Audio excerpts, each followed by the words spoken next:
Hello, Hey Boomer listeners. My name is Wendy Green. I am the host of Hey Boomer. And wherever you are listening to us from, welcome to the Hey Boomer Show.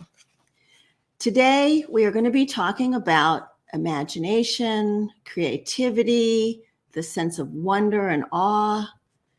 And it got me thinking that when we're children, being creative, having an imagination, making up games and stories and characters just seems to come naturally to us. And somewhere along the line, we tend to lose that as an adult. We start to think, well, that's, adults don't do that kind of silly stuff. But I do remember when my kids were growing up, playing a lot of imaginative games and making up stories when we would be on car trips and things like that.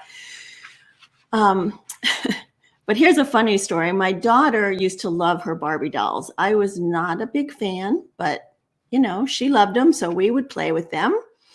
And she one day said, well, you pretend you're the mommy. And I looked at her, I'm like, but I am the mommy. I don't know how to pretend I am the mommy. Why don't you be the mommy? So she was. And I'm not sure that was the best idea because I heard some of the scolding, bad Barbie doll, things like that. And I was like, oh dear, I probably need to change the wording of some of my corrective behavior things that I did. But imagine if you were trying to have creative play and encourage imagination with people who already have dementia or who are declining in their cognitive abilities. Dementia patients become very familiar with being corrected, like they will ask you what time it is or what day it is, and you'll say, I just told you that. And, they forget where they laid something down, and you're like, well, why don't you pay attention, or whatever your frustration level might come back with an answer. And so the dementia patients start to, withdraw from having a connection. And what Dr. Ann Basting and TimeSlips have found through years and years of work with elders and dementia patients and their care partners is that using some of these techniques we're going to talk about today, things like imagination, beautiful questions, listening so that the person feels heard, all of these can help have that connection. It may not be the same connection that you were familiar with, but it builds a connection that is really important for you and for the person with dementia.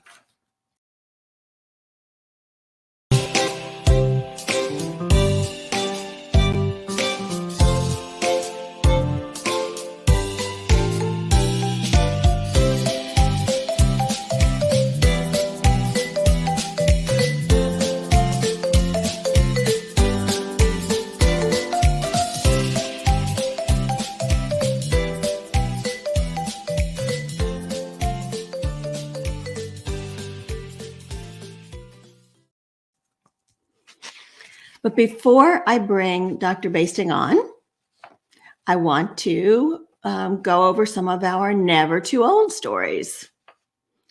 So y'all remember Buzz Aldrin, the astronaut, the second man to walk on the moon right behind Neil Armstrong? That was in July of 1969. Since retiring from NASA in 1971, Buzz Aldrin struggled with alcoholism and depression, and he wrote a couple of books about his struggle. He has been sober since 1978, and he has also written 4 children's books for different age groups about his experiences with NASA and as an astronaut. He has advocated for a mission to Mars. He walked in the New York Fashion Week runway show, and he has become the oldest explorer at age 86 to reach the South Pole. On January 20th, just a couple of days ago, Buzz Aldrin turned 92. I also wanted to mention Joan Baez, who is 81 this year. She also has a January birthday. Joan Baez has been on the front lines of just about every nonviolent social justice and human rights movement in the past, 80 years. She started her career at the age of 17. She has released over 30 albums, including her latest album, released in 2018, called Whistle Down the Road. In 2017, she was inducted into the Rock and Roll Hall of Fame. In 2019, she performed her final concert. Oh, sad. And in 2020, she received a Kennedy Center Honors Award. Since she retired from performing, Joan Baez has focused on the visual arts, painting and drawing, and creating art with a social conscience. So happy January birthdays to Buzz Aldrin and Joan Baez, our never too old inspiration for today. And I also wanted to remind you that we now have a Facebook group. It's a private Facebook group. It's a great place to ask questions of other boomers going through transition, trying to figure out what to do with their life, what comes next.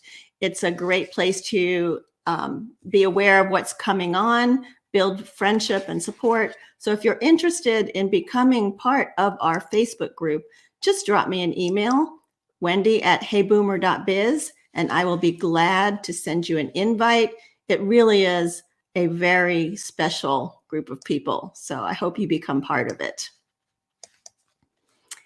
And now I want to introduce you to Dr. Ann Basting. Hello, Ann. Hey. Thank you for being with us. My pleasure. So Ann Basting, Dr. Ann Basting, is an artist, scholar, and educator committed to the power of the arts and culture to transform our lives as individuals and communities. She is professor of English at the University of Wisconsin-Milwaukee, where she is director of the Center for 21st Century Studies. She is founder of and a creative strategist for the award-winning nonprofit TimeSlips. Basting's innovative work as both a community-engaged artist and scholar has been recognized by a MacArthur Fellowship, an Ashoka Fellowship, a Rockefeller Fellowship, and multiple major grants. She is author and editor of multiple books, including her latest, Creative Care, which is a fabulous read. I couldn't put it down. I mean, it's not a novel, but I couldn't put it down. It's a great read. And she's also written The Penelope Project and Forget Memory. TimeSlips fosters an alliance of artists and caregivers, bringing meaning and joy to late life through creative engagement, and has over 970 certified facilitators in 49 states and 20 countries. Wow. And she is currently working on a project inviting wonderment to everyday moments on her Instagram page. So lots to talk about. Congratulations on all those fellowships. Thanks. It creates an opportunity for me to do some of the work that doesn't, when I was starting out, it didn't really exist very much as a field of really trying to bring meaning making into care settings. Not therapy, in that same way where it's really seen as trying to move health along a trajectory, but really just about spirit and community building and meaning making and joy. So that's what those fellowships enabled me to do. That's awesome. So you started in this direction very young. I mean, you were studying English and arts, and you were working in a nursing home, right? Well, I was. I really started in grad school mostly. I did a play in my undergrad. I wrote a play with older characters because I think I just was comfortable around older people, and my grandmother in particular, and just really got to know older people and included them in my playwriting. And then really started studying it more in grad school, representations of aging. Not, I was in a feminist theater program in my PhD and my master's program, but no one was writing about aging. It was just not a thing that was being done. So they all thought I was a little nuts because they didn't think I could, there's not a department of representations of age at the time. Now age studies is really kind of taken off a little bit more, which is great.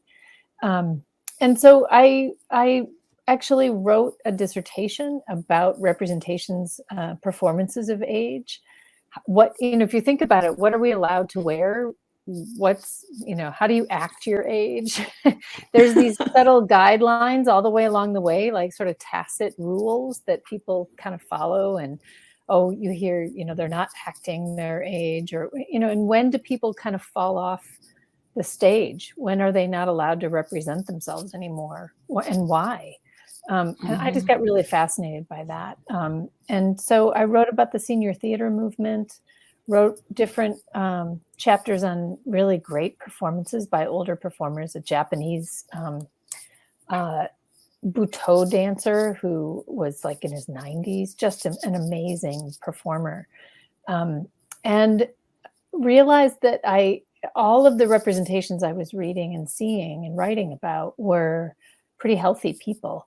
And so, excuse me, I wanted to see if the power of theater would have a beneficial impact for people who were really seriously disabled. And so that's when I volunteered in a nursing home in Milwaukee on one of my fellowships, and just started doing theater exercises just to see what would happen. And that's when really became very clear that people with dementia, really profound, deep states of Alzheimer's and dementia, could respond to improvisational creative engagement.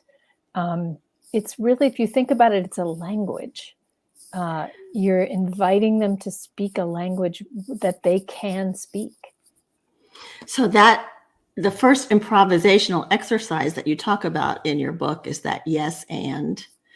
Yes. And can you go into detail on how you use that with your? Sure. The very first moment is such a rich story, and I've told it many times, but I'll make it fresh.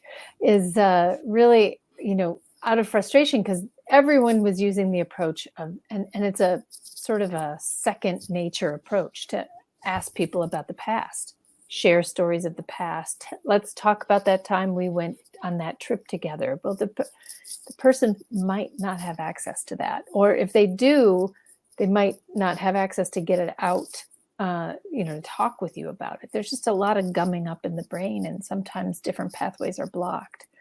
So instead, I brought out one week, I just tore a picture out of a magazine. It happened to be the Marlboro Man.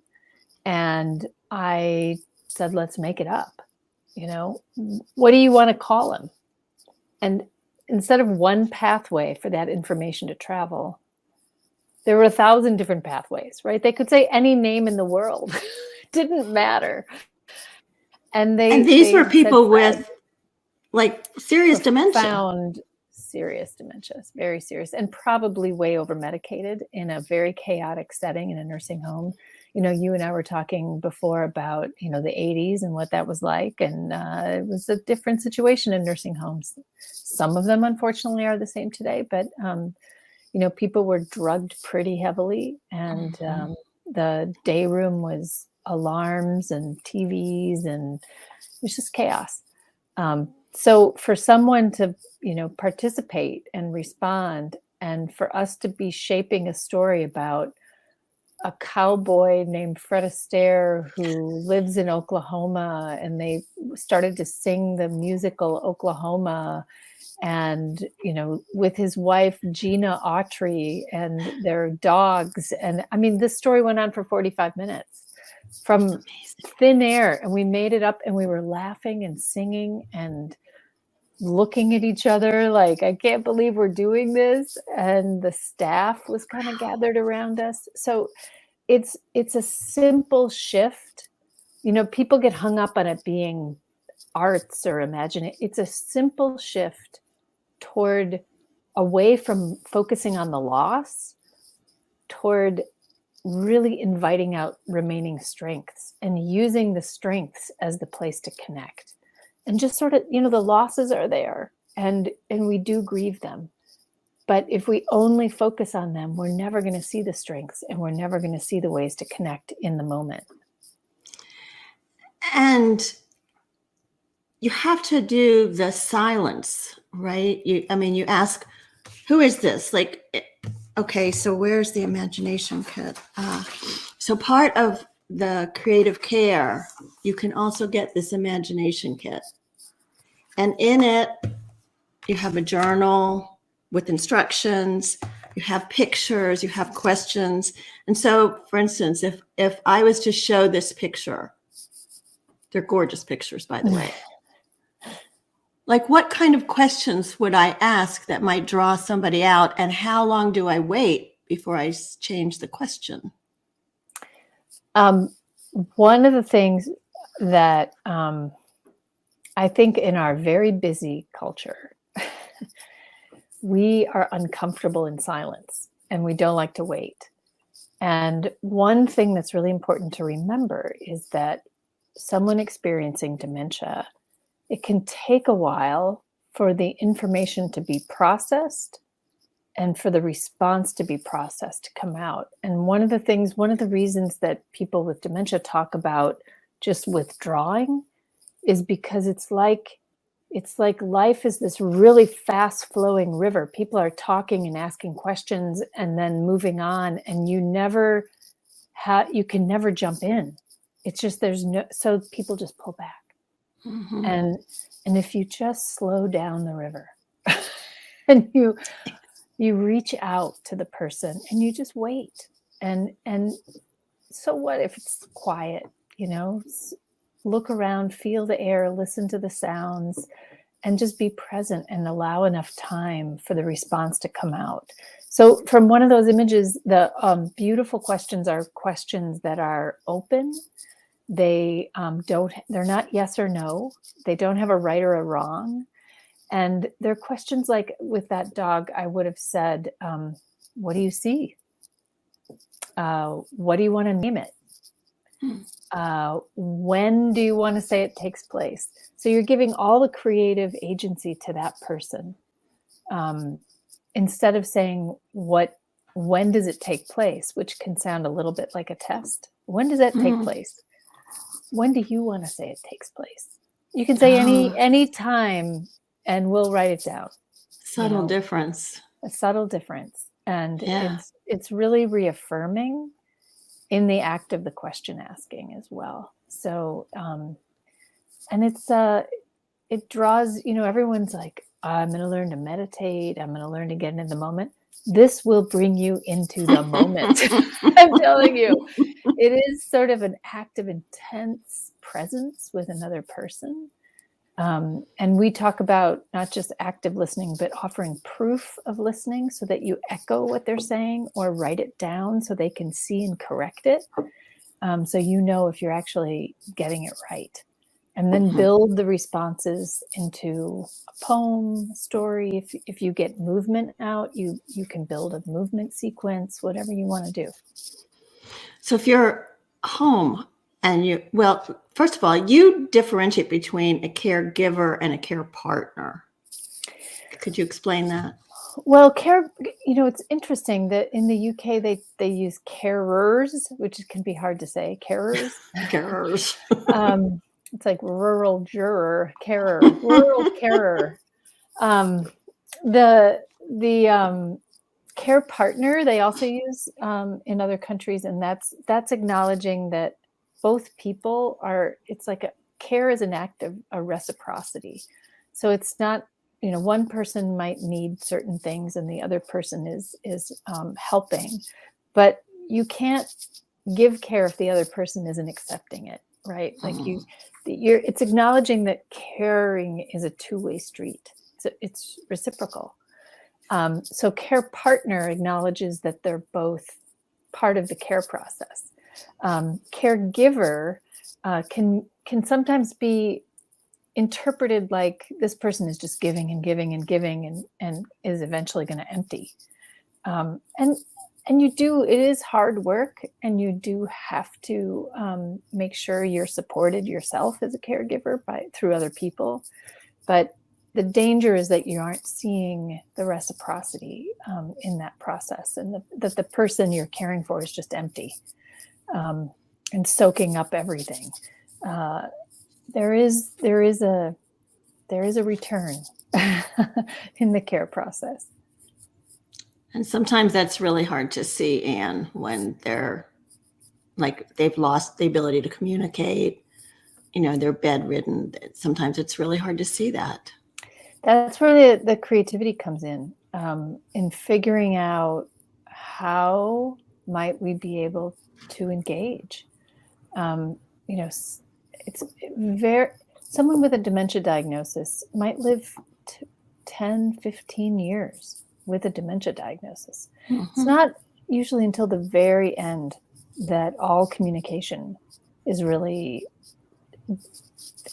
gone or very, very difficult.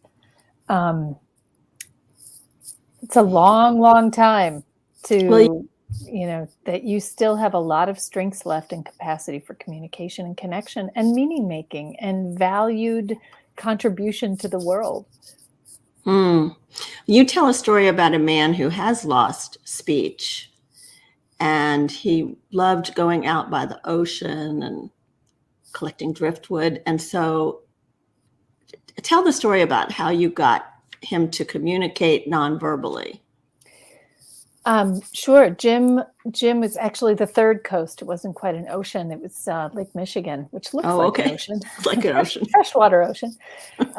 We do have driftwood. And he, in his cognitive journey, he was beyond language. And so I actually wasn't sure. I was coming in to meet him and work with his wife, who was caring for him at home, with some caregivers from a home care agency as well. And I wasn't sure how to ask a beautiful question if the words couldn't come back. But I did know from his wife, Fran, that he loved to walk along the lakefront. And in the kitchen, there were little pieces of driftwood that he had gathered. And I asked him, can you show me how water moves? And we waited patiently. And he picked up a piece of driftwood and then started moving it really slowly. And I started realizing he was doing it as though the driftwood was moving across the top of the water in the way that wood would be buoyed by the waves. And all of us, his wife, Fran, and the caregivers, we were all just like eyes wide, stunned at how beautiful it was, what he was doing. And it became really a dance. And then he set one piece down, and then he introduced us to another piece of driftwood, and then began the journey with the next one. It was like a half an hour long. It was just amazing. And that's the kind of thing, if you just see the loss, we never would have had that moment. Yeah. Never would have found it. It's so amazing. I think the most amazing stories in your book, and there's so many of them, but the stories of the plays, the performances that you put on, and this wasn't just like, okay, well, here's the script and let's act. This was like a 2-year long project to put this together. Yeah. There's 2 of them that you talk about. Would you pick one and tell us about it? Yes, I'll do the most recent one because to me, it's probably, it's just such a heartache because we finished it in 2019 and then the lockdown happened, and then all of the tragedy in the nursing homes. And it just opened up all of these nursing homes to what was possible.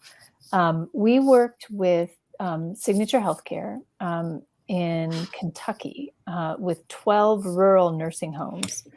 And what the first layer was to train the quality of life staff in how this is possible. If you reorient from directing activities to inviting discovery and asking beautiful questions, and then slowly building a project out of what comes out.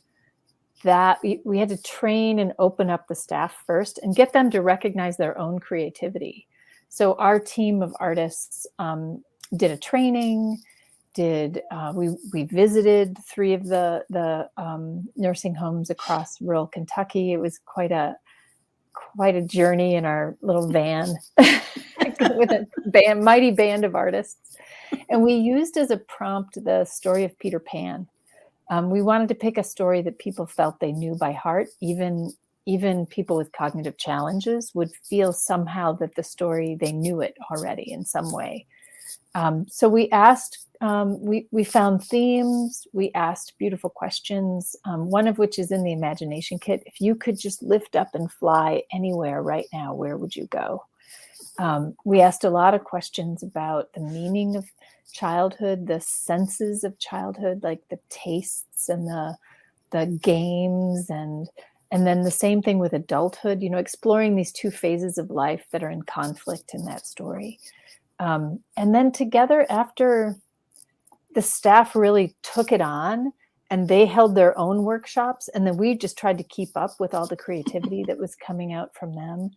And then we figured out how to share it in a story that everyone in the nursing home, all the staff, all the residents could be part of. And that's tricky. But the premise was, Wendy is on hospice. She's been living at the nursing home for many years and is finishing her journey. And the residents and the staff just love her. She's been telling stories of Neverland forever, and they all think she's a little off. They don't believe her, but they want to honor her, so they want to restage the stories. So everyone's in on it. They've made all their own costumes. They welcome in the audience to these different stations where they can participate in learning to fly, thinking positive thoughts and writing them on clouds, sharing their fears, shedding their fears so that they can fly. It was such a magical experience. And it not only drew on the strengths and the creativity of the residents, but also the staff. One of them, a director of nursing at one of the sites, wrote an original song. And we tapped into local musicians in each of the places, and they played the song, and it was magical, truly magical. I wish I could share pictures, but if you go to TimeSlips.org, there are pictures that you will find there of the Wendy production. Wendy's Neverland. Yeah. Wendy's Neverland. Yeah. And I mean, you'll see people in wheelchairs and children. There's children in it too, little fairies, and from the caregiver families and the staff and the pirates. And I mean, it's an amazing production, and 2 years in the making. Yeah. COVID shut you down. So what are your dreams for that now, hopefully, as we move out of this pandemic? I think it's a little bit of keeping the dream alive. And the basic thing that we did, because, people get overwhelmed by the story of that project, which frankly, it was insane. It was a huge project. Huge. That just the team and the staff and the people who bought in so fully to have a chance to transform it's really, a health center, a health-oriented center that no one wants to be in, right? It's a stigmatized health center. Turning it into a cultural center where the neighbors and the families want to come in to do something meaningful and make beauty. I mean, that's what we were doing. And that's what we succeeded in. And I think the biggest dream I have is to keep that kernel alive in all of this crisis with nursing homes. When people are aware of just how important it is to have meaningful engagement, People just weren't flourishing. Even if they didn't get the disease, if they didn't get COVID, they were languishing because they didn't have meaningful connection. That we can make these places into cultural centers by opening up meaning making. And that can happen in people's individual homes. It can happen, the nursing home is just kind of such a stigmatized place. It's really powerful to transform it because it makes you realize what's possible. Yeah, and I think I saw on TimeSlips that you're looking to, you don't have to do the whole production, right? There are pieces and ways to add that creativity in. And meaning making, I mean, that's something that we talk a lot about as older adults too, that when you retire from your work, you lose your identity in a lot of ways. You lose your sense of purpose. What am I going to do now? How do I still feel relevant and useful? And I think finding meaning and purpose is a big part of everybody's journey. And brings me to that other part of your story with activism, because I have always been somewhat of an activist. And, one of my biggest fears has been getting feeble. I'm with a walker, I'm in a wheelchair, I won't be able to go out and do the things that I want to do and make a difference. And there was a story in your book about activist, feeble older adults. And I was like, yes, I can still be active. So can you share that story with us? Sure. I think just because you're wrestling with disability, just because you ride a chair or, lean on a walker when you walk for support, doesn't mean you care less about the kind of world you want to live in, or you want the next generation to live in. That is completely disconnected. And Mm-hmm. some of the most powerful activism has come from the disability justice movement, That's true. in the last couple decades. And we for some reason don't associate disability with older people with activism, and yet disability activism with younger people we associate it.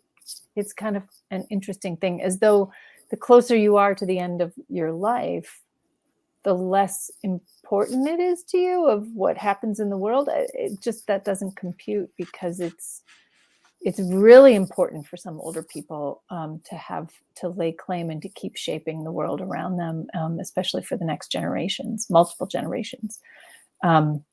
So we did a project that came out of a senior center that had taken up the cause of safe walking, because older adults there were a couple of bad incidents in Milwaukee where older adults were getting hit by cars, and people were scared, and not a great tradition of stopping for pedestrians in our community. So we thought, I bet performance and the arts could amplify that and help raise awareness of that issue. They were having trouble. Their alderman had said, what do you want me to do? Catch the bad guys or make them stop for pedestrians? And we're like, why is that a choice that we have to make? Can't we do both? So I went out at the time. I have relationships in Milwaukee with a lot of long-term care communities, and we held workshops about this. What would you say to a driver if we were going to try to expand the dialogue? Because right now the dialogue between pedestrians and drivers involves, middle fingers and profanity. And we wanted to go a little deeper. What would it be? And this woman who was very, very bent over and riding a wheelchair said, I'm worth stopping for. And I'm just like, That's it. So we really, what we wanted to do is identify some intersections and then have a performance where we could invite older people to be seen in the crosswalks. So we designed in Milwaukee, there are bridges that open up so that boats can go through. So we did our own little crossing We didn't end up doing the bridge parts themselves, but we did have the guardrails and the alarm in triangles and big PVC pipe. And then we made a boat. We made ship sails that you could hold on to. And we invited elders from the neighborhood. We had workshops on how to empower pedestrians, and we had crossings, and we had a ship captain, and we played silly music, like a playlist that was all songs about the water and, sailing by Christopher Cross and, silly stuff. We sang sea shanties, it was just silliness, but it was great fun. And we invited all of the elected officials from those 3 different crossings in 3 different municipalities, and they all came. County supervisors and aldermen, and the mayor showed up. The head of public health showed up. It was great. And nothing makes the point more quickly than if an elected official cannot make it across the intersection in the timing of the lights because they're too short. And you're scared. You develop fear for the people you're crossing with. Like, is everyone okay? Is everyone okay? And boy, I tell you, those lights got lengthened. The duration of the walk signs got lengthened, and a couple of them really changed the way that they looked at intersections to get them redesigned. Now, COVID, unfortunately, increased reckless driving in our community exponentially. So we're starting at scratch, but it really did raise awareness. And we sent out, through Meals on Wheels and a bunch of other systems, cards asking if there was a intersection you wish you could cross, but feel it isn't safe. Where would you like to cross? And we got hundreds and hundreds of answers. And so we mapped them all, and we gave it to the mayor, and we said, this is data of yearning. It's not crash data. This isn't where, the crashes are happening, where you have to change it to avoid crashes. It's where people have given up. They don't even try anymore. They're staying in their houses. And that's part of the problem of the health of your city. So it's a really powerful approach to activating the voices of older adults who, with Meals on Wheels, they're not really out and about, able to get out to be active citizens in that way. So you just need to be creative about how to hear the voices of older adults who are valued citizens and we want to activate. Yeah, I know. And you just do the most amazing things, very creative and caring. The caring comes through. And, you've been doing this for so long, and just because it felt lovely like gray hair. well, just because you felt like this was your calling, this was the right thing to do. But now it's become personal. Your mom has been diagnosed, and you include a letter that you wrote to your boys. And I'm wondering, there's the academic side of, this is how we teach you, these are the beautiful questions, here's the kit and all. How different is that when you try and implement this on a personal level? The learning to grieve and be creative at the same time, that's really hard. That's really hard. So that the grieving doesn't stop you. It's not like you don't notice that you're sad, that this is the situation, but you also, especially now, I think that's a new thing in COVID, is like, you have this moment. The person is still alive in front of you. And how do you reach them while you have this precious time? Because it's not going to be here. It's not going to last. Mm-hmm. And so how do you experience both feelings and not let the sorrow or the recognition of what's no longer there, like, don't let it stop you from walking around. I talk about, you walk around the wall of memory, in order to reach the person. Because we are the holders of all of those stories. When the person doesn't have that ability to link moments chronologically anymore, the person who's with them, who has those memories, can do that. And so you feel like you want to do that for that person, but that doesn't necessarily find the present moment connection. It's really the imagination. And I have to say, one of the things that's been amazing is that my father, who is caring for my mom, has of course very kindly read all of my work, and he's kind of amazing at it. And so Really? when I have a hard time, he just steps right in, and that's a important reminder that you need a team. You need a team in some way, and if you don't have other family members who are supportive, home care, and train a home care worker in this, give them the kit. TimeSlips has all kinds of trainings, and there's other programs out there too. And you can't do it alone. Yeah. And I think, as you were mentioning, combining the grieving with the beautiful questions, I know when my father was in hospice, it was part of journaling that saved me, that I could be there for him, but then I could walk away and express all of my fears and sadness in my journal, which helped. And it helped after he passed as well. Mm-hmm. Yeah. So, that the Hey Boomer show is all about finding meaning and purpose and being engaged no matter how old we get. We're never too old. I'm sure you'd have some good never too old stories for me. But are there one or two takeaways that you would like to leave with the audience? I think one of the best takeaways is for people who are looking for meaning and purpose. I think older people, and I'm not. I think I'm 2 years shy of a boomer, but I'm in that time period myself. People are afraid that working with people with dementia or doing this work in care settings or volunteering in those situations is depressing, and they're wrong.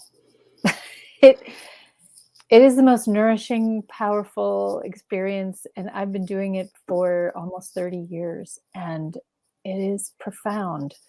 And I would say it can give you, as a volunteer or a worker or a partner, incredible meaning. And meaning is possible for the older adults themselves, for the people going through experiencing dementia as well. That meaning making is possible if you figure out these techniques to open it up. And I suspect it's meaning making for both parties, right? You say it's profound. Yeah. It's profound for the care partners on both sides. Yeah. Yep. Well, thank you so much for all that you do and all that you brought to us today. I want to let people know how they can reach you.